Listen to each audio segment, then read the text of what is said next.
All right, everyone, our very special guest today, our highly anticipated, long-awaited guest is the award-winning composer, Henry Jackman. Let's go. Welcome to Friends from Work, Henry. Well, what an introduction. Thanks for having me. I'm very glad you invited me. Well, thanks for being here. Are you kidding me? This is honestly our pleasure. As our listeners know, this has been one that we've been hoping to do for a long time. People have heard us sort of rant and rave about all sorts of tracks that you've composed. But one of the first things that Kyle and I always like to do before we get too swept away in our fandom there is just asking, what is your personal history with Marvel? Is that something that you sort of grew up with, or is that something that you found just through the MCU? That's a really good question. It ties into something I was talking about the other day, because you would imagine that the perfect candidate to be doing like Captain America, well, at least would for a start be, American.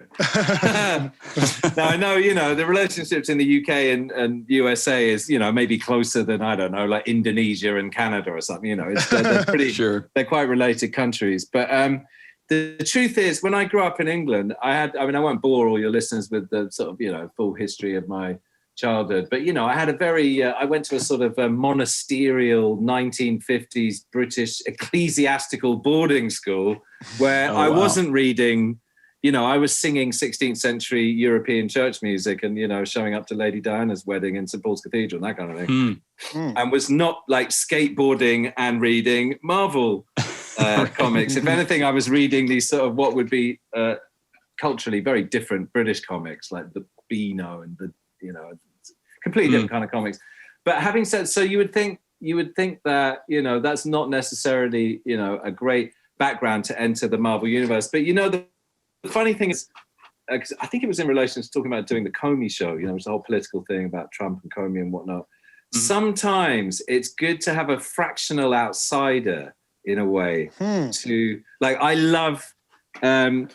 So, for example, I'm skipping out a bit. Yeah. So, for example, when I first talked to Joe and Anthony Russo about Winter Soldier, fact that I hadn't had this loose background subconsciously of like, oh yeah, I remember reading all these comics, meant that I actually sort of did quite a lot of homework, because it wasn't just background childhood knowledge. I, signed up on my iPad and munched my way through endless Captain America comic. It was because I did that when I was much older. It was actually sort of intellectually interesting, because if you read the really early the seriously early Captain America, it's borderline US government propaganda. Right. Right. Because you get these in some of those early ones. We do that well here. Okay. Yeah. Right. Well, no, who doesn't? You get scenes where like Captain America talking to some 7-year-old kid and go, "Hey kid, let me tell you how to spot a communist." It's like, and because it came from the era of great political self-confidence that America had coming out of the Second World War, where, compared to the disaster of Europe and the Nazis and all the rest of it, it was a period of sort of justified American exceptionalism, where people felt confident about being patriotic, and no one thought it was cheesy. There was nothing ironic about saying Captain America, a sentinel of liberty. But then if you read the Captain America in the late 70s and early 80s, a lot has happened in America. The Vietnam Wars happened. And it's really interesting because the Captain America graphic novels reflect the public mood of America. So that, by the time you've got like race riots and, then you get stories of Captain America kind of drunk somewhere in Southeast Asia, not confident about the government he's supposed to represent and uncertain about, the political motivations of, this, that, and the other, which you would never have got in the early version. So, all of that, you wouldn't be having those kind of thoughts if you were just reading comics when you were like 9 years old. Right. It was that. So that's what I mean about having a slight outsider perspective. I've always loved, to be honest with you, I've always loved, I don't, given that I'm a pretty pretentious individual who likes to waffle on intellectually about things, what I don't suffer from, you get those people that, only watch sort of black and white Swedish art movies. Yeah, right. I have never suffered from the disease of thinking that because something is popular it's or not good. has a superhero thematic subject that therefore it's somehow trashy. I absolutely reject that and think that I was massively influenced by Richard Donner's late 70s, or when, I can't remember when that Richard Donner first Superman. The Superman film? Yeah, that I think it's a great movie, and I think it has really iconic and mythic subtext. The whole Moses beat of some entity having to leave a dying planet to go somewhere else, you know, as the planet is all failing, he's put in the equivalent of a cosmic basket sent across the earth. Across the universe with, you know, Marlon Brando as this. It was Shakespearean. There are shots that make me weep in that movie to do with a kind of mythic representation of rural America and the values of ordinary, you know, how he's brought up by his parents, you know, his like the parents who discovered him, you know, so meaning it's really resonant with, and don't forget Kevin Feige worked for Richard Donner when he was really young. Right. I didn't know that. It sounds like I'm being really rude. Like, why the hell is he talking about Superman when we're here to talk about Marvel? But actually, I think some of the secrets to Kevin's genius, because Chris Nolan went in a very different direction that was very psychologically realistic. Notice how he did Batman, who doesn't have any fantastical powers. I'm not, you know, Chris Nolan did an amazing job of reinventing Batman. But you know how Kevin Feige has that that whole MCU universe. Sometimes it'll be politically serious, sometimes it'll be mythic, sometimes it's operatic. But there's an aura of welcoming entertainment that also comes with it. I swear to God, the guy who laid down that framework of something that actually does have some substance, if you want to think about it, but also is entertaining, is that Richard Donner Superman. It's a really good template because, you know, there's a lot of fun with the whole Clark Kent thing. And you know, so that's why if you look at Kevin's universe, you can have Guardians of the Galaxy where you're hearing like funk tracks in space. Right. And some of the movies I worked on, like Winter Soldier, you'll have like political undercurrents that if, you know, you can watch it and enjoy it. But if you want to stop and think about it, things like Civil War actually have meaningful political undercurrent. Like, well, what do we do if we have these incredibly powerful entities that are sort of like a private, if they're a private enterprise and they're not answerable to either a governmental institution or an international institution, you know, we should think about that, you know. And, we've brought that up a lot before. Like, if you actually think about it, it's pretty realistic feeling. Yes, exactly. Right. You know, we're not in the world of just, you know, completely pantomime villains. That's a sort of bureaucratic and administrative and like political dilemmas. What do you do with powerful entities that on the one hand can really help you, but if there's sufficient collateral damage for loads of innocent people to die, then, you know, who are you answerable to? And then you get to this real political thing, you know, with Captain America going, look, I don't think we should sign these accords because we're just going to have a bunch of bureaucrats and politicians potentially holding back, you know, necessary behavior. And then meanwhile, War Machine's like, yeah, but that's a really, I mean, that's pretty libertarian. That's a really arrogant argument because that suggests you're always going to make the right call. And Captain America's like, well, you know, I'm not saying I'm perfect, I always made the right call, but I sure as hell know that a bunch of politicians aren't necessarily in a better position. You know, so it's a really tricky argument, which is the sort of classic American voice of libertarian, you know, just leave me alone, minimum government interference, versus a sort of European Union vibe of like, well, listen, we need some sort of accountability because otherwise we've got like rogue entities doing what they want. I had absolutely no idea this is where we were going to go, but I am loving it. This is exactly my scene. I don't know how we ended up here, but it was to do with the MCU. Now, my point, just to finish up that idea, it's really just that, no, I didn't spend all my time as a kid, but yes, having been introduced into the universe, thankfully, by Kevin and the Russos and everything, I, you know, took it seriously enough to do research like it might have been, you know, like a college project or whatever, because you have to understand the writers of these shows. You know, it's not just fluff and entertainment. Of course, there's action sequences. Of course, it's fun. Of course, it's entertaining. But there's substance in there. And I've always been fascinated. Without waffling on too much more, the other thing that I think is important to understand about superheroes is, I mean, it is in fact true that, you know, the USA has a very strong contingent of religious people to this day compared to maybe Europe is maybe a bit more secular. But you'd have to admit that in the year 2021, compared to like, I don't know, 1680, it's not like everyone is God-fearing. We live in a much more scientific age where not everyone believes that, you know, women were created from the rib of Adam and all the rest of it. So in other words, there's a bit of a gap in the market for looking up to some some type of entity that's sort of just beyond human, but not as abstract as something that's unreachable. So that way, it's a bit like the Greek gods, like Zeus and Poseidon. And I think that's always held a fascination. One of the reasons it's so successful is there's something fascinating for human beings to contemplate characters that are sufficiently human that you can empathize with them because they argue and they fight and they're not perfect, but sufficiently elevated to feel like it's not grounded in the routine of life and all the human characteristics you already know. It's something a little more elevated, something beyond the normal human experience. And I swear that's just a human, it's just one of those things human beings have always needed to look up to. And I think that's why there's this extra resonance.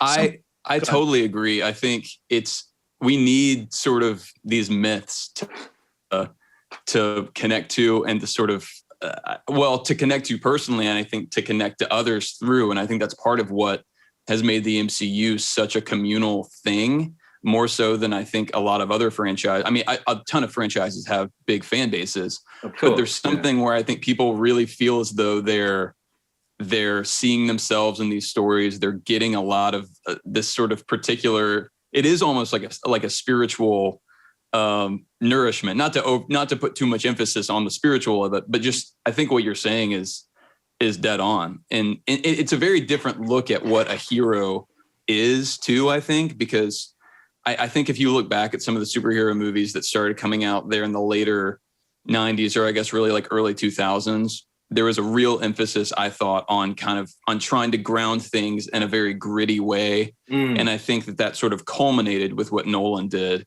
and what he did really, really well. Oh, yeah, he did it amazingly, yeah. Right. But I think that we talk about Captain America being such an interesting thing. And I think it's funny that you tie it back to that Dawn or Superman film, because from the first movie, that's penned by Marcus McFeely and with Joe Johnston on it, it's like they really... Like if you think of Iron Man and of Robert Downey Jr.'s Iron Man as the heart of the MCU in terms of kind of injecting the humor and the quippiness, I think that's fair. But I think the longer you see it go, in some ways, I think the kind of very unironic, heart on your sleeve, just pure hero that Captain America was not really a character that I thought at the time would work very well. That's a good point. Yeah. That's a good point. And but it's one that I think that DNA has kept on. Yes. And I think when it's handled right, I think it cuts through, because you always need a bit of fluff and a bit of comedy so you don't take yourself too seriously. But there is something. Chris Evans nailed it. And if you get the stories right, there is ultimately an appeal where it's time for the quipping to stop. One of the great things about having Iron Man around is he takes care of all that. And often the disagreements between Captain America and Robert Downey Jr. is he's being flippant. He's being self-centered. He's being narcissistic. And okay, he may be a bit squarer. He may be a bit straighter, but he's, even though he doesn't necessarily have some of the powers the other characters have, notice how he's often the leader, because he is the one who can bring them into a team, stop people being selfish. In all those Avengers films, half the time they're like falling apart and arguing and like getting things wrong. And he might not be as powerful and he might not have as much tech, but he's the first to realize when they're making the wrong decisions, from like a spiritual point of view, and they're not working as a team, and so he lightens up a bit. But I understand what you're saying. In like the first outing of Captain America, you'd probably think, look, if I wanted to go out to dinner, I'd probably have more fun if it was with Iron Man. And we'd probably end up having a serious conversation about like how to bring up your kids responsibly. With Captain America, it might not be quite such fun, but by the time you get through all the trials and tribulations that these characters have gone through, there is something enduring. And you know what? There are little clever, sneaky things in the script that, can you remember, was it the first Avengers or the second Avengers, where one of the, what's the name of the agent in Avengers who gets sadly killed? Coulson. Yeah. And he's like, listen, and he's really embarrassed because he's a bit of a fan. He's like, look, I've been working on your suit.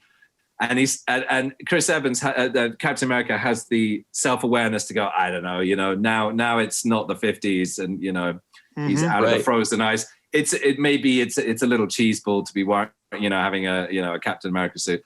And that's when Coulson goes, well, with everything going on, we might need a bit of traditional right now. You know what I mean? Mm-hmm. And it's little bits of script that cleverly suggest in the mind of an audience the thought you might be having, which is like, do we really need, a sort of sentinel of liberty? And because by the time we get to the beginning of the 21st century, everything's more politically ambiguous. No one trusts their governments anymore. It's not like we live in a simple, well, some people do, but far fewer people just have confidence in I will fly the American flag and I believe in da, da, da, da.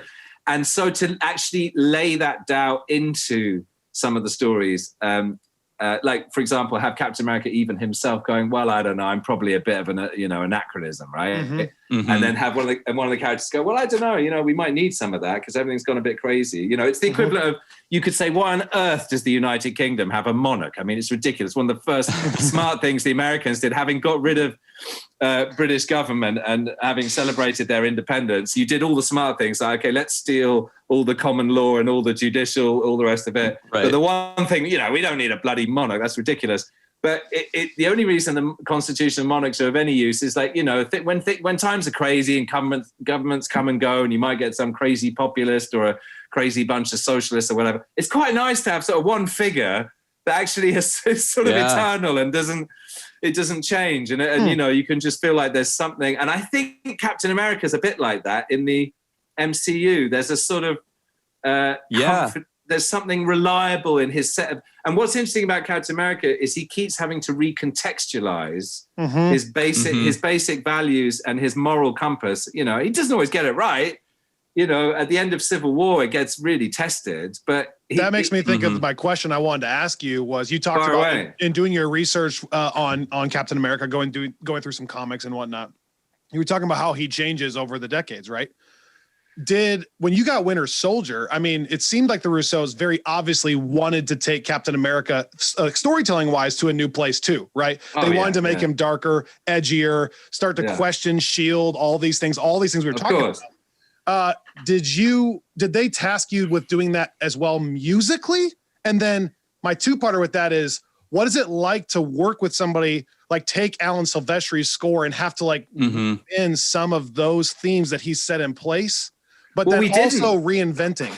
Yeah, well, apart from one cue at the beginning, I mean, by the way, Alan Silvestri is like a personal hero of mine, but you've just made a really good point. The original Captain America First Avenger is very much in that spirit we were first discussing. Classic, period piece, American exceptionalism. He's a sentinel of liberty. There's no irony. Right. The adversaries are self-evidently evil. There's no political ambiguity. And it's like a sort of Second World War period piece, right? So then he's got the black suit. He doesn't have the shield you recognize anymore in Winter Soldier. It's like right away, very different tonally in every way. Well, but look at the story. Instead of being set in 1950, whatever it was, or the late 40s, suddenly he's now a fish out of water in 2012 or whatever it's set. He's all over the place because it's like, wow, things have changed since I was last around. And straight away, the premise of Winter Soldier is that Fury, it's kind of the same philosophical beat as Minority Report in a way. What's basically happened is Fury's like, listen, we got to be careful, right? And my mission is to protect the American people, and I will stop at nothing to make sure that happens. And if that means that we need to preemptively analyze with AI things that could threaten America, and if that means we have to set up a massive military industrial load of kit tied to policy that means we take things out before they've even happened. Meanwhile, Captain America's like, wait a minute, this is, I don't remember any of this. This is like some Orwellian, this is some massive, this is like government intervention that's reached like hideous purport. And when Fury's busy showing off all the helicarriers, he's not buying it. He's like, I don't really like this. And can you remember, Fury goes, well, you better get with the program. Yes.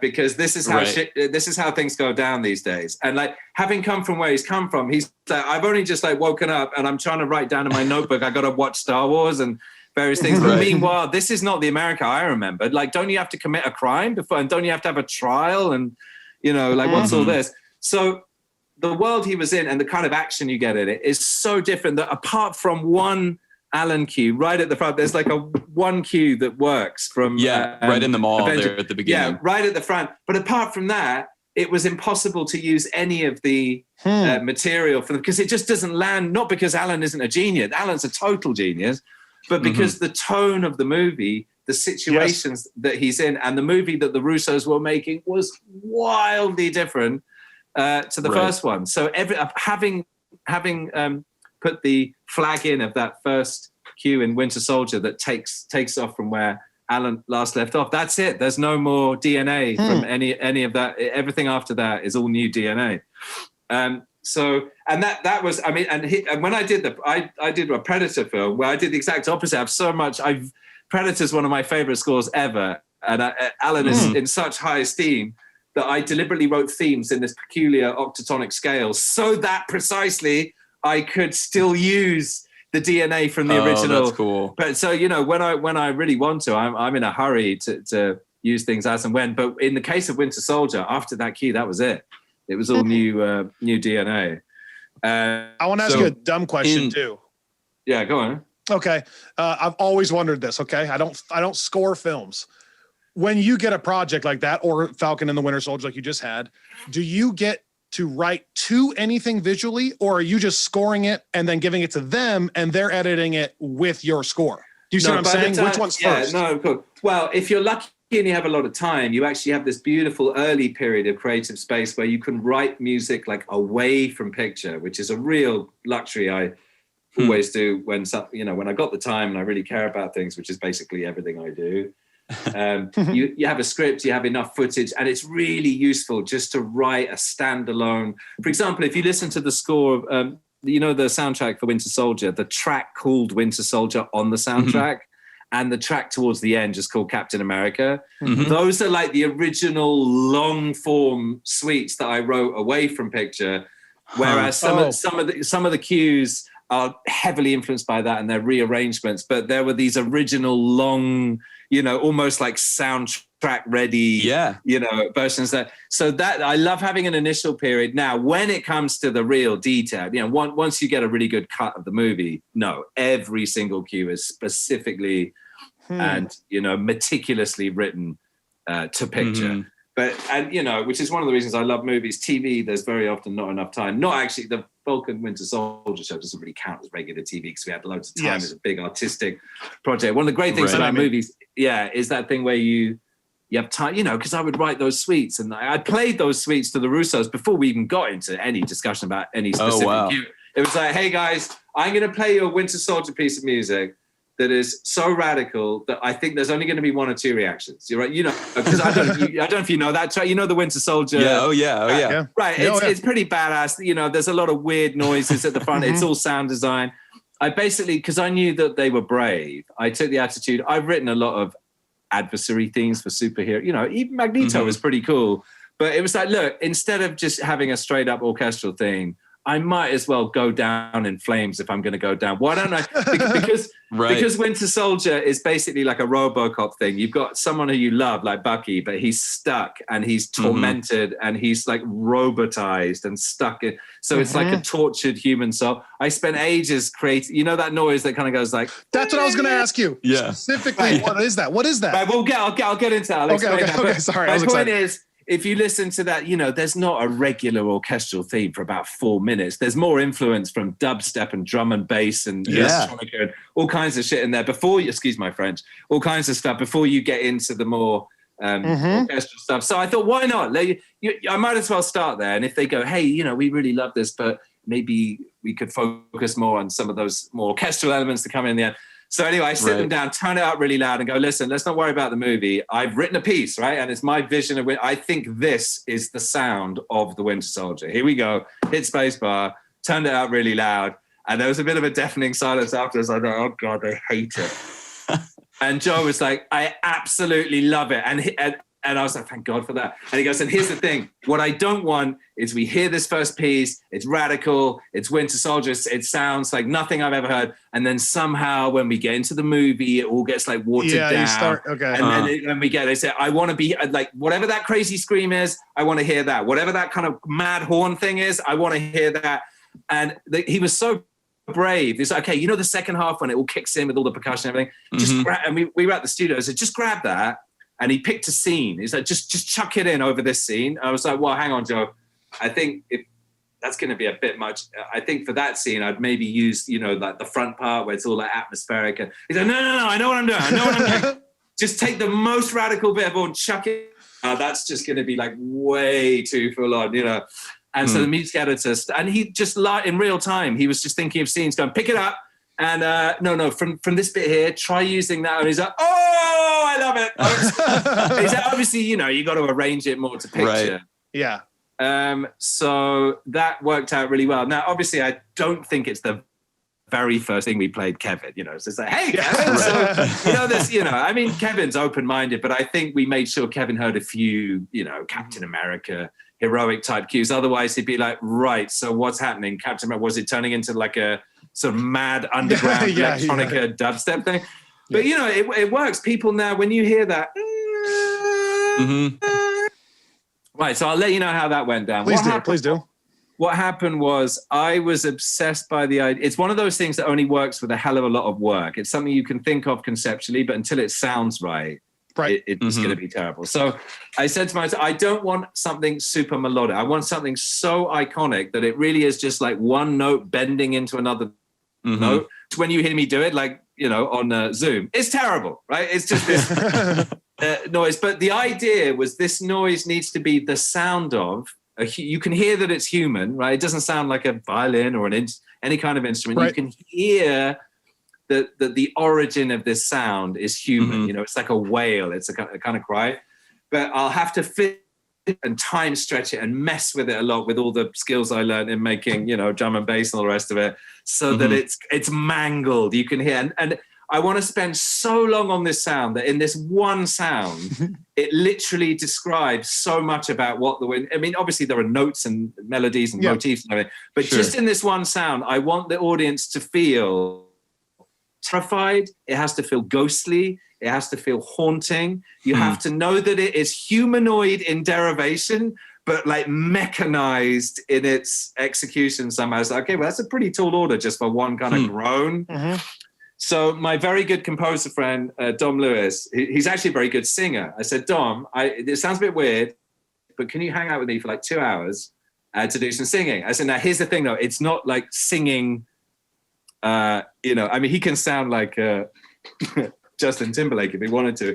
And so he started doing it, and because he's a good singer, it sounded a bit like some R&B guy moving from one note. I said, no, Dom. It's like acting, right? I showed him stills, I showed him some footage. It's like, it's not really singing. It's way too technically good. I need you to like make a noise, and I just need you to transition from one note to the next. It's got to be damaged. And for about 20 minutes, if you'd heard the recordings, it was laughable. Like, not because he's not good, you know, we hadn't got to that place. And I could see people thinking, like, who was recording it, and like, we decided, you know, this is just, what are we doing? This is just, we've spent 25 minutes with Dom, who's a brilliant singer, groaning into a microphone, and it's meaningless.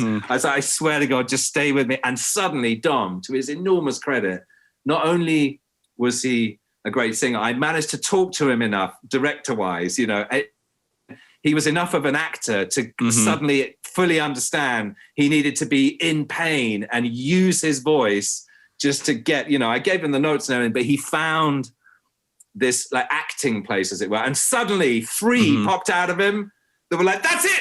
I swear to God, that's it. Now, at that point, it's a raw recording. It doesn't sound anything like what you guys hear. And I spent a week, I time stretched it and fiddled with it and processed it. And then I sent it off to Al and Jack, the engineers, and they played with it and stretched it. And it kind of like a DNA, had millions of versions of it. And I'm not kidding, never has so much time and effort been spent on the man hours to finally pick out of 1,796 iterations of time stretched and generally mangled versions of it. We came up with the 3 that gave me the most kind of spine chills. And the thing about that sound is it's weird because it's not such a sound that it's only horror, you know, that you would use in like The Exorcist. It's got something slightly seductive and haunting about it that's a bit fascinating. Like when you hear it, you want to go, ooh, I want to see. Yeah, you don't run. It's not a sound you run away from, like The Shining. You know, it draws you in. You kind of go, oh, uh-oh. You know, here it comes. And so I think it was really effective because it did so many, that one sound managed to manage, you know, imagine getting a speech from a producer where you would roll your eyeballs as an artist going, that's the most pretentious and impossible request. Like, okay, Henry, so I need a sound and it's got to be haunting, but not too scary, okay? And it's got to be terrifying, but also it has to be alluring, okay? But it has to be the bad guy, but not the bad guy, but it has to be, okay, this is ridiculous. Well, okay. In one noise, I'm supposed to do that, but just thanks to Dom's amazing performance and the amount of, you know, mangling of it, we finally got there. You did it though. That's what I was going to say. We just did an episode on Monday last week where we ranked the best themes that's associated with a character in the MCU, and Winter Soldier came up because of what you just said. It blows my mind that at this point now, anytime you see Bucky go into that mode, all you need to hear is either the or the right. And right away, like we know exactly we know what you're talking about. So thank you for doing that. Like we both wish the MCU did more of that. So I'm very appreciative of that. Now I'll let Robbie finally ask a question. That answer you just gave did not disappoint me. That was what I was wanting to hear. No. That's exactly what I wanted to talk about as well. And I was going to say the same thing. I actually would say that of all of the themes associated with any character in the MCU, including the main heroes, I think that is maybe the most distinctive, just because it is like, you're right. That's one that people automatically know, like sort of on in the same way. It's like, you know, you need to hear like 2 seconds to know that you're listening to Darth Vader's theme. Yeah. It's like a very similar kind of moment, which is super. And I had to do it without, I mean, impressive. obviously the Winter Soldier also has motifs and melodies, but what made it an even more challenging mission is it wasn't using the architecture of melody or lyrics. It's not like, you know, obviously the Darth Vader thing goes bam, bam, bam, bam, bam, bam, bam, bam, bam. Right. So you've got the architecture of a great theme, the rhythm, the melody, and all the rest of it. With the Winter Soldier thing, I had to pull off all the aesthetics, and it's really just it's just one note going to another. But all this other narrative information has got to be delivered, not because it's a complicated melody that can deliver its intention, you know, using lyricism. It has to be delivered in some other way. And also because that's a more contemporary thing for this particular, you know, I love writing melodies, but for this particular mission, a traditional melody wasn't what I was after to get this particular idea across. So, you know, that's why, but I'm not pretending it all happened in like 5 minutes. Trust me, you know, it was the amount of man hours to get there was significant. Well, and in general, I think that talking about Nolan's Dark Knight film, I'm a huge fan of what Hans Zimmer did with that score, especially because it's so unique and that you're just sort of, it puts you on edge almost the entire time. It's not super melodic the way even the first and third film scores in that trilogy are, because it's kind of mirroring that like chaotic, hectic energy from Heath Ledger's performance. Yeah, exactly. And I feel like what you did here did a really good job of keeping that. I mean, you have the breaks, and then I think the Cap theme so perfectly kind of is a foil to what you did for the Winter Soldier whenever you need it to be, but especially like the Causeway battle scene and what you're doing there, and just kind of the way that it raises the anxiety. Exactly. No, Zimmer's a massive influence. If you think about, I think maybe even just me having the confidence to have the bravery of an idea that is not super melodic and it's just an iconic noise is made possible by the sorts of things that Hans was doing, way before me. You know, if Hans hadn't done, you think about the Joker, one of his ideas for the Joker, which you need a similar, if not way more confidence to do, is go, right, this is going to be a very cool 7-minute piece of music. And again, I'm not going to achieve it with melody, apart from the ostinato and the violin that goes ching, ching, ching, ching. A lot of the Joker thing is the fact that in an unbearable fashion, it goes, right. Now, if you don't have the confidence to pull that up, it's like, well, I don't think we can just I don't think we can sneak up, over. And someone might go, well, yeah, maybe that rise could be, for like 2 or 3 seconds. It's like, oh, no. This rise is like, it's going to be 2.5 minutes. Yeah. And it's that sort of minimum. You need the confidence to do like a Philip Glass thing. I'm like, no.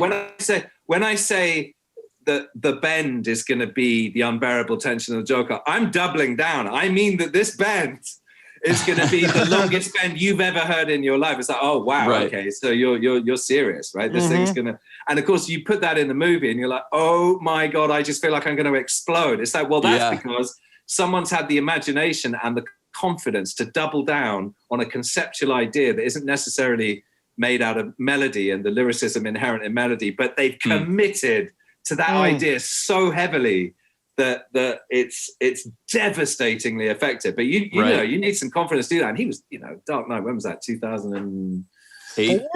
8? No, it was 8. So the point being, there are 4, there wouldn't have been that sort of language in film score to open up the permission for me to have to think that it's an acceptable film music idea to have a long elongated groan. Yeah, sure. So I think if you'd done that in 1983, it'd be like, what the hell? What's this? Yeah. There's some weird sound effect crept into the music. It should be like an orchestra playing music. What the hell's going on? Yeah. Fire him. The guy's an idiot. Okay, I have one last nitty-gritty musical question then. One of my favorite melodies you've ever composed is the 4 chords you came up for Civil War with the Yeah. I basically just want to ask, take me through that one too, because somehow that melody comes across as like so sad, and yet it's reflective. Well, it can be like Marshall in those fight scenes too. Like it's so flexible.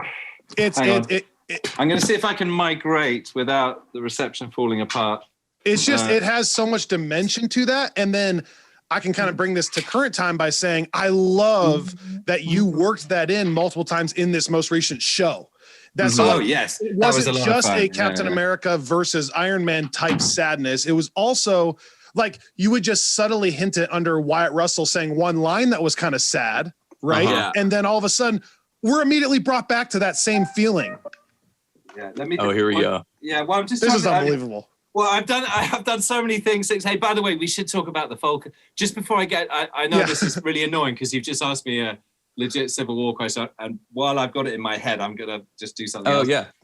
But in the Winter Soldier, Falcon's important in Winter Soldier, but in those action sequences, I never got more than about 7 or 8 seconds of like committed Falcon before. But it was enough for me to want to give him something that, how Cap was in Winter Soldier, he was.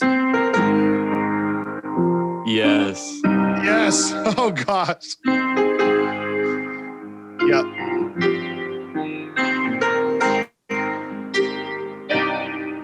Yes. Oh my gosh. That's incredible. Etc. And so I wanted to give, but all I got to do for Falcon in Winter Soldier was. Yep. He got the stuff band, and he had a lot of ostinato things. But the main thing was laying down this.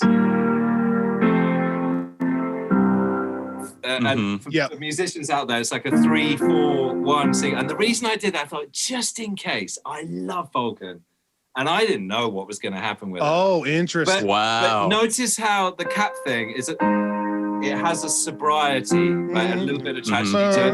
The reason I gave him a 3-4-1 thing, Falcons, because actually 3-4-1 I didn't go there, but the 3-4-1 sequence is the kind of thing where you could be going. Yeah. Wow. So 3-4-1 has an inherent blues, like a Louisiana feel. Right. Now, of course, you're not going to hear it like that in Winter Soldier. You hear the version that goes. But inherently, it is, it is. So, when I arrange the brass for you just make sure it stays here right. And so it has that slightly Aaron Copland feeling. But there's no denying that 3-4-1. Right. So then when it came to Falcon Winter Soldier, I was like, oh, that hook that I gave Falcon, I always thought that was the beginning of something. But, wow. I had to finish the score. I couldn't get sidetracked and go, oh, I should finish that. I feel like that's a superhero. So if you listen to the main on ends for folk, the dun dun chicka gung gung chicka gung gung. When first of all it goes. I have chills. Right, so it does all that bluesy stuff, right? But then when the theme comes in on the brass, guess what? The first phrase is the same as Falcon, but then I got to develop it. Keep going. Yes.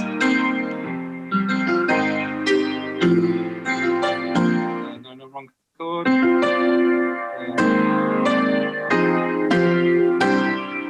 But it's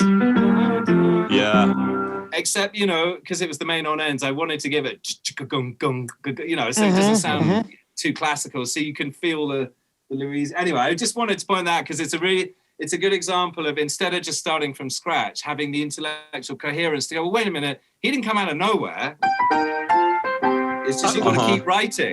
So I feel like I know music pretty well, and I didn't even catch that. But now that you're saying it, I love it. Well, you probably got distracted by the chicka-gung, chicka-gung. Wow, yeah, now. And the B3, the organ stuff. Yeah. Yeah, there's all that.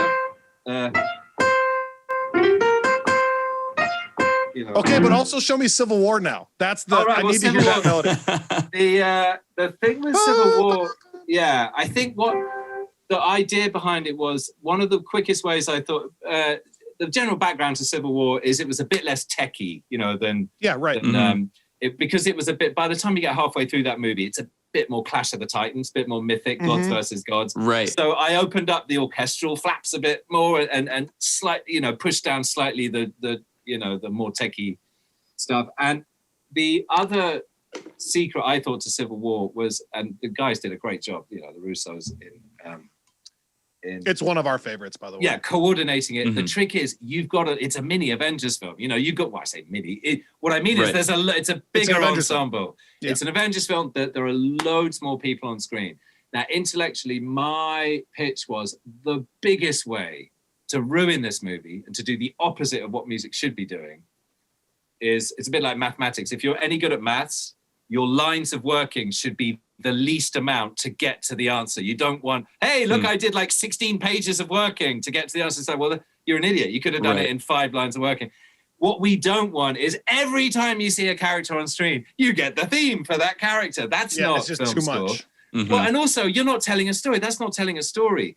The story of Civil War is of fracture and of the fact that there is a civil war between two groups. What we need, you still get quotes of, I had a Black Panther thing, I had a Spider-Man thing I was really gutted about that didn't, I was so happy with the Spider-Man thing. That could have blossomed. I was going to ask you about that. And we'll get to that, But it's really important that one of the most important themes is in fact a Civil War theme itself, a theme which denotes discord, a theme which says that it's elevated and mythic, but has something a bit tragic and a bit fractured within it. And so instead of being a theme applied to an individual person, the whole point about the Civil War theme, it's situational, so. Oh, praise him.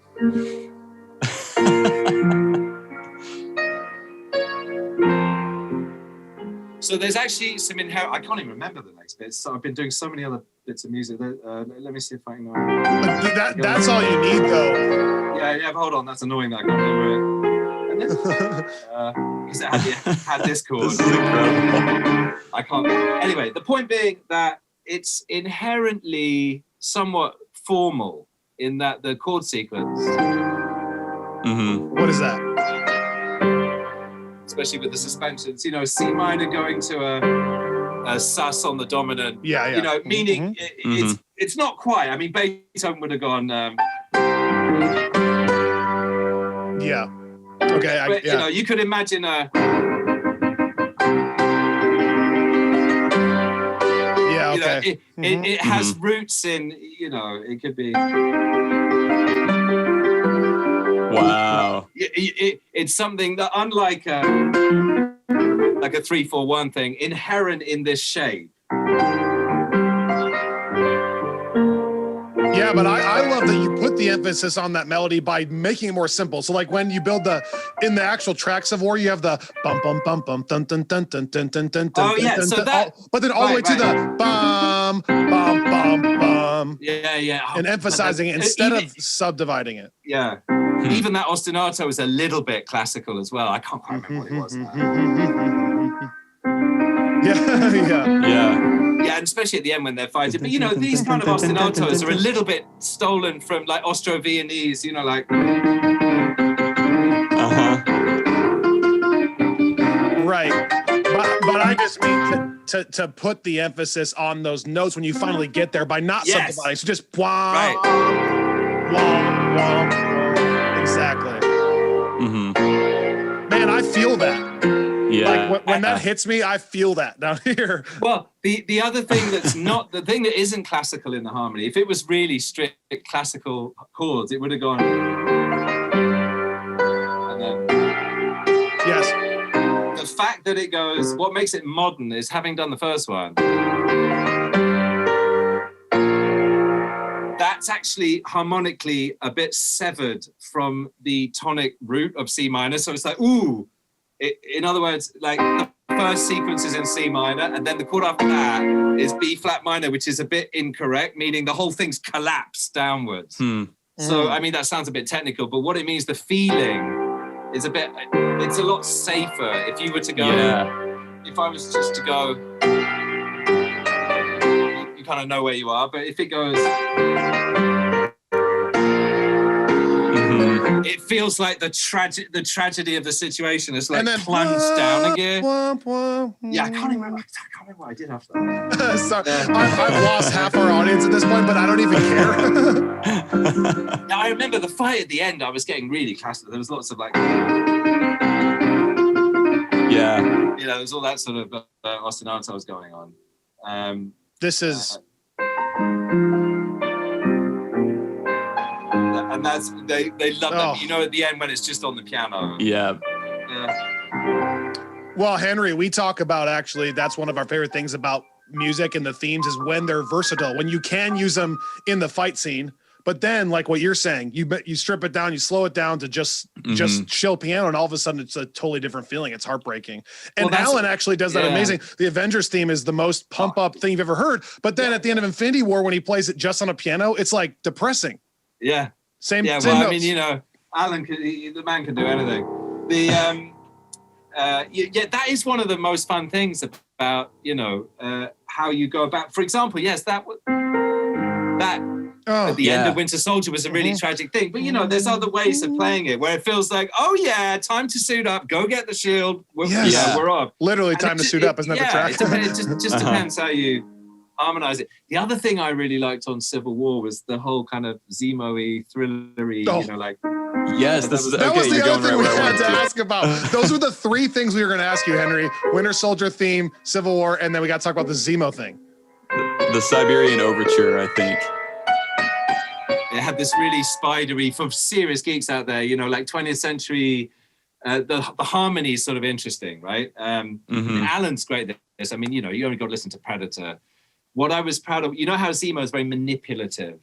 And it's not that he's completely scary. It's this weird kind of manipulation. I was really proud of the scale I used because, obviously your listeners probably they know enough about if you have a major scale, you're not going to scare anyone because that's and even if you have a minor scale, i.e. you can do sad sounding things with minor scale, but for Zemo, I use this other scale that goes.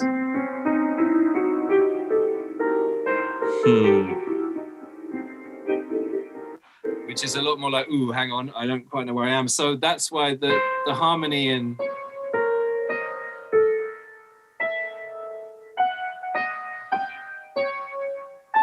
it's much more snaky. Yeah. And here's the really pretentious conceit, right? You know how Zemo was responsible for divide, he was trying to divide the teams. So if you check out how the notes go, the Zemo theme, one note goes up, then one splits the other way, then one goes up a bit more, then the other one splits. If you drew it on a graph, it's like a splitting team. Wow. So now they're far apart. Then you start again on that note. It's the thing that starts on the same note, and every time it happens, it keeps fracturing like a fractal that it keeps getting torn away from itself. That's incredible. And you could keep going forever, you know. When you wrote the yeah. What were you thinking of? Were you thinking of Zemo there too, or yes? They're interlinked. Sokovia? No, not quite. They're interlinked. This thing is specifically Zemo, right? Okay. This thing here, yes, was a sort of it pertains to Zemo, but it really played into the thriller stroke mystery of like, what the hell is going on? You know how in Civil War, there's an element a bit like Seven or something where it's like, what is going on with this guy? Like, you can't see how the jigsaw, it was like the thriller jigsaw that connects to Zemo, but lets the audience know it's a sort of like, what's going on here? Okay. You know, that's what I wanted to know. Right. It cuts to him in his hotel room, you know, and it's sort of like you know, if it were one of those movies where there's a serial killer, it would be those scenes where it cuts to the serial killer, but you don't really know what he's doing, you don't really see him, and so. But then it fed into him a lot into the narrative. So yeah, it became another good secondary Zemo-related motif. Well, because you bring that up in the show too a lot. Exactly. You know, at the memorial, it gets used. I'm trying to think of other. I've been working on so many different things. I can't remember the notes. That's okay. We didn't expect you to perform the whole thing. This is such a treat. Oh no, where's the wrong one? That's Jumanji. Jumanji. Yeah, but I was so pleased about getting that out the gates. To get to finish it's funny. The theme. We have this playlist that we've made that's just kind of our favorite moments going through all these scores in the MCU, and I was trying to pick stuff out of what you've done for Falcon and Winter Soldier, and it just wound up being a way larger selection than I'd intended, because normally I'm just trying to take a couple tracks from each score.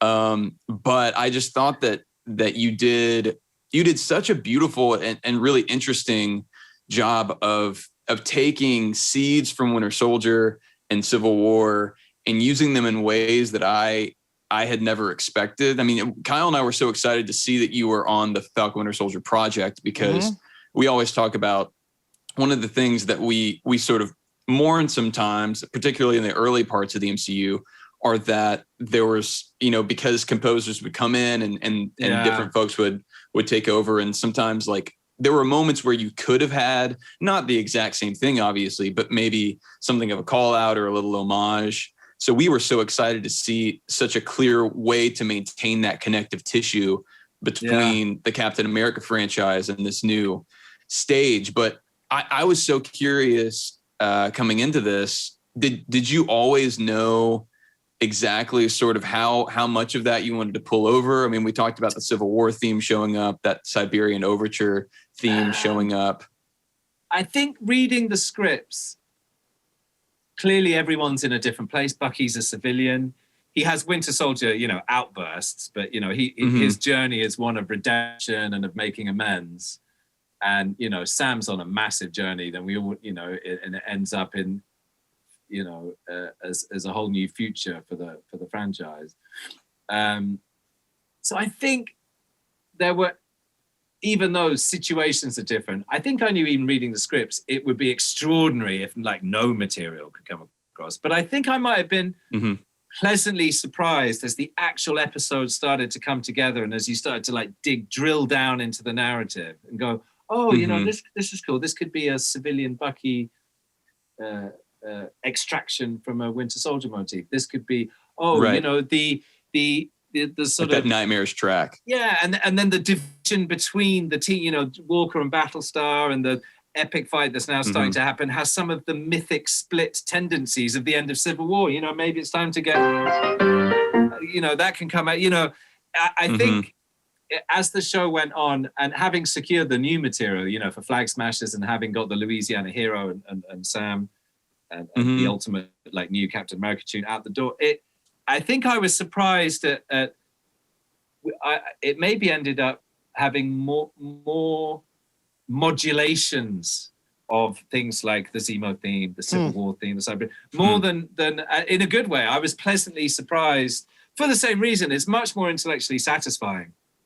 I mean, I keep on about it. You know, I was really happy that the actual main theme grew out of something else. So it feels like this enterprise that makes more sense as opposed to slapping new paint on things. There's something coherent. If you believe in the narrative and you believe in MCU and you believe that these characters have had a journey, then it follows that certain things aesthetically, musically, and thematically should come through. Because if they don't, then, you know, what the hell have you been doing over these movies? Well, you know, what's Winter Soldier and Civil War mean if none of these ideas can resonate as the show progresses? Of course, it changes, and you know, there's new ways to do things, new instrumentation, new ways to harmonize things.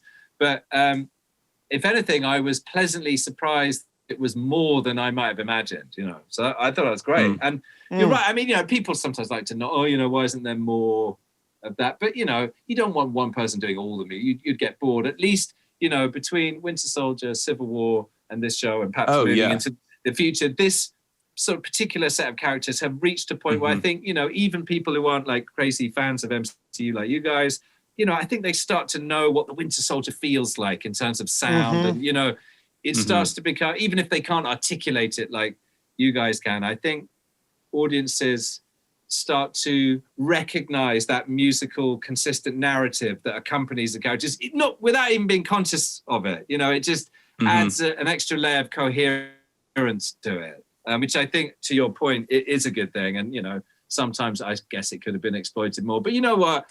It is what it is, because what you don't want a sort of monopoly where you have having so many different voices. The disadvantage of that is, okay, there could have been a bit more musical coherence. But the downside, the other way, would have been a sort of autocracy where you're sick and tired of hearing the same stuff. You know, it's great. Well, it cheapens it. Yeah, right. It's great that you think of, you know, if you think of the epic operatic fight at the end of Civil War and how wildly different to hearing like a funk track in space, Guardians of the Galaxy. It's great to have different voices, different ideas, different minds, different people to be brought in. So there's probably a sweet spot in the middle, and maybe it's being found, right, you know, around about now. I love it. So this has been unbelievable. I mean, I would say what's so fun about your journey there, and I think you just kind of nailed it in terms of what the MCU has tried to do with taking these characters and kind of trying to stay true to the core of what they've initially introduced, but also showing some real growth and pushing them forward, even beyond maybe where comics fans would have expected. Sure. And I think that your history here in Marvel is kind of unique in that, you know, you came in at the phase 2 period and then the phase 3 period, and then Falcon Winter Soldier, and got to work largely with the same characters across those. And so I feel like your scores there are really a perfect reflection of what that looks like, of sort of being true to those themes and being true to kind of the tone and the feel, while also allowing it to kind of grow develop and to go to unexpected places.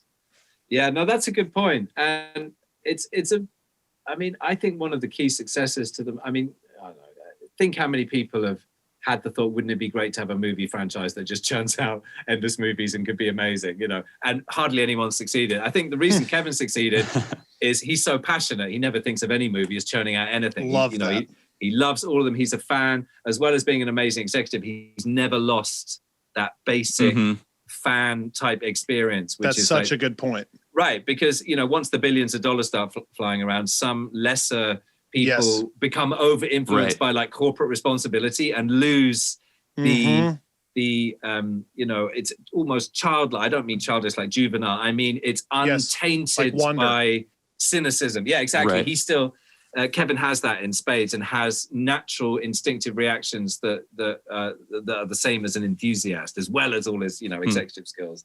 And one of those skills is that clever relationship between keeping enough of a consistency so that you don't go, what the hell is this? You know what you know the feel of a Marvel film, but it can range far enough. You're like, oh, this is cool. They're going here, they're going there. This is fun. This is unexpected.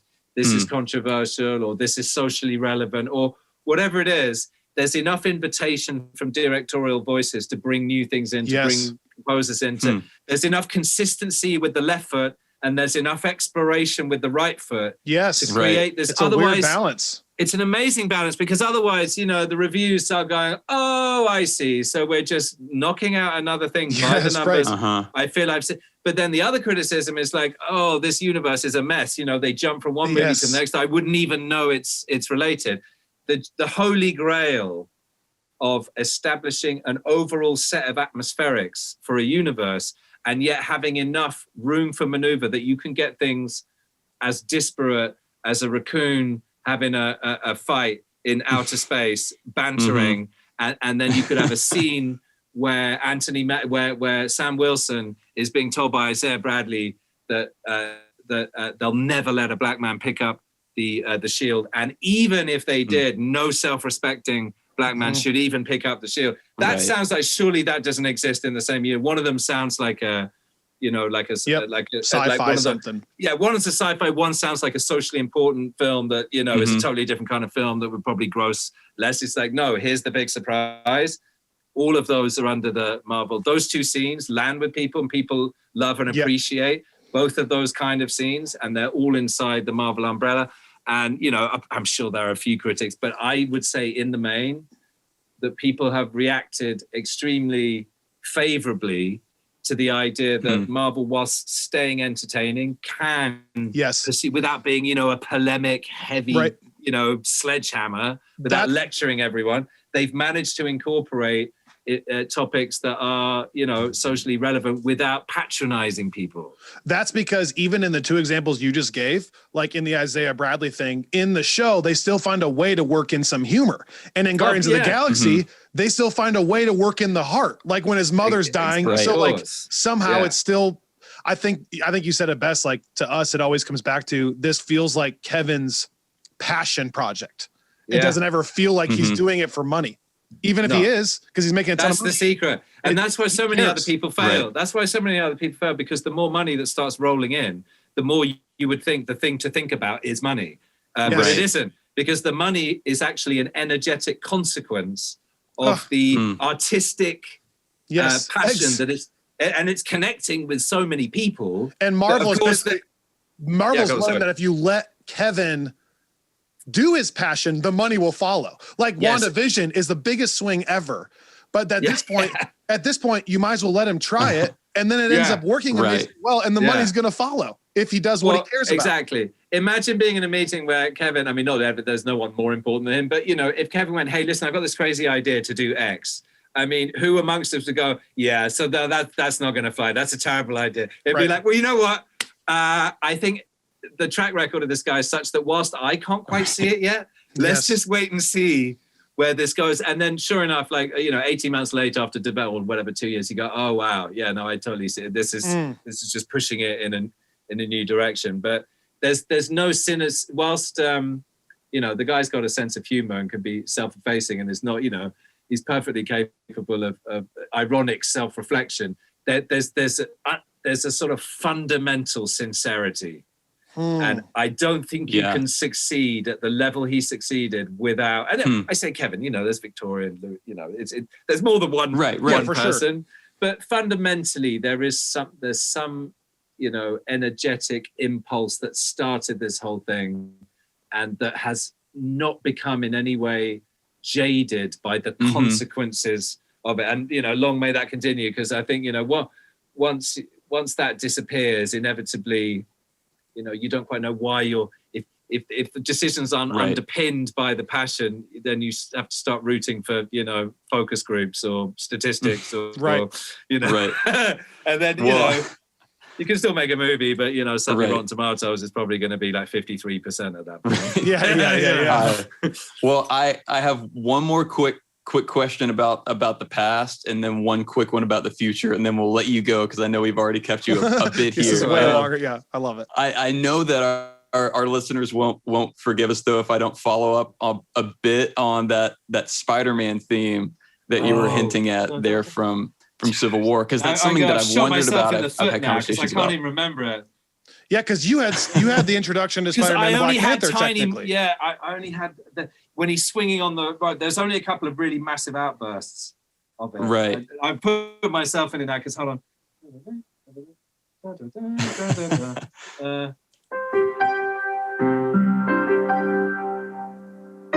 No, that's Kingsman. You know what? I'm totally screwed myself up. No worries at all. I wasn't even going to make you play it. I just remember da-da-da, da-da-da, ba-da-da, ba-da-da, da-da-da, boom, dam, boom, dam. It was like, yes! Yeah. It was just one of those mojo themes. We'll have to have it. You know what? If we ever do this again. Yes, please. Yes. Remind me ahead of time because your listeners were irritated. He couldn't remember his stupid Spider-Man thing. No. And I'll remember and I'll play because I've suddenly now can't remember it. That's okay. Oh no worries. But I would. That's a reason for us to speak again. I'd love to. That is a conversation amongst to say nothing about what Michael Cicchino did, who he, as always, has done a great job. Oh yeah. But I know a lot of folks really love what you introduced there with the little bit of time that you got with Peter Parker. So I'd love to talk about that. You can't have it all. You know what I mean? You can't complain. What was your other one? All that to say. Yeah, you said you had one other. Well, yeah, no. So, right. So, yeah, my final question there was I was just going to ask what that you can tell us about. Can we look forward to coming from you here in the future, the immediate future, the distant future? What can you tell us without getting killed, sniped through the window? Without getting shot. All right. I can tell you that there's a really cool animated film that's not that I guess it's slightly in the realm of Big Hero 6 called Ron's Gone Wrong. That's great. That's coming out soon. Mm-hmm. But perhaps your fans might want. I think I would be allowed to say that my collaboration with the Russo brothers is to continue in the near future. Oh, wow. Okay. Teaser, baby. Let's go. There's the tease. I think if I said that, I'm not going to get into trouble, so I'll just leave it there. Okay. Where can people connect with you? Are you on social media at all? No, I'm the most absurdly old-fashioned. Then I love that. I love that. Yeah. Very Chris Nolan of you. I respect that. I hide. I write music. Well, look. Here's the thing. I take the attitude. One of the things I love about film is, I'm supposedly a half successful kind of an individual. But you know what's great about, if you took some seriously famous like rap or hip hop and like R&B and pop artists and sent them all to Trader Joe's to come to get a loaf of bread, you wouldn't get in and out of there before all hell let loose. You know what I mean? Yeah. They're so famous. And they connect with the public in a different way. They're much more, they're like celebrities and superstars, and it's actually specifically about them. Mm-hmm. I reckon if you sent me, and I shouldn't give all these other big names because I consider them more senior and more important than me. But forget me. Supposing you sent Alan Silvestri, John Powell, Danny Elfman, and Zimmer into like Whole Foods to go and get some. They've all got to get a bag of peanuts. I think maybe. Danny, you might start to get a few people go, oh, is that? I think that might be Danny Elfman. Someone I think. Yeah. But if it were like me, Harry Gregson Williams, John Powell, and Giacchino, I reckon we'd get all the way in. We'd all buy the peanuts. We'd all get to the checkout. We'd all buy it, and we'd all get out without being hassled. Sure. And so, as long as your music is not blaring from your headphones or something to give it away. And I love that because I'm a super private person. So it's sort of like the ultimate job. Because what happens is, you're lucky enough that you work on these great projects that millions of people get to enjoy, and they don't necessarily have to be obsessing about you. What they're really doing is they're enjoying the movie. And if you've done a great job, you've elevated the movie with the music you've written. What it isn't about is like daily updates about, no one cares about, like, no one, normal people, no offense to you, I'm not saying you're not normal. If you do not have a specific interest in film music, there would not be a million reasons to know what I look like or even what my name is. And I love that about film music. So to be honest, I don't really see the need. I don't really think I'd change many lives by being on social media. Whereas, if Rihanna disappeared off social media, it'd be quite a big deal, Yeah.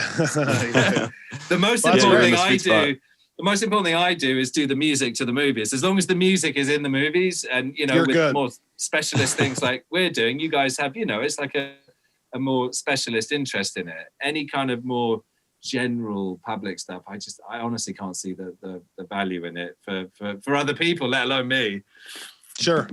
Well, I love that. Thank you so much. You have no idea. This far exceeded our expectations for what we thought would happen, but we are huge fans and know that we will be tracking your career. We'll be the creepy people that are tracking you and following what you do. We are so appreciative of what you've added to these movies, but other movies as well. And it's been amazing that you could join us. So thank you. Well, we'll do it again, when there's enough new stuff knocking about, we'll do another one. And do give me a heads up, because I feel like I've utterly disappointed both myself, my family, and everyone else by failing to get that team out the door. Yeah, my country and my, my new host country. But anyway, I love it. Very cool. Well, we'll do it again sometime. Well, yeah, thank you again, Henry. Can't wait. We'll make it a tradition. Thanks. All right, see you guys. All right, we'll see you. See ya.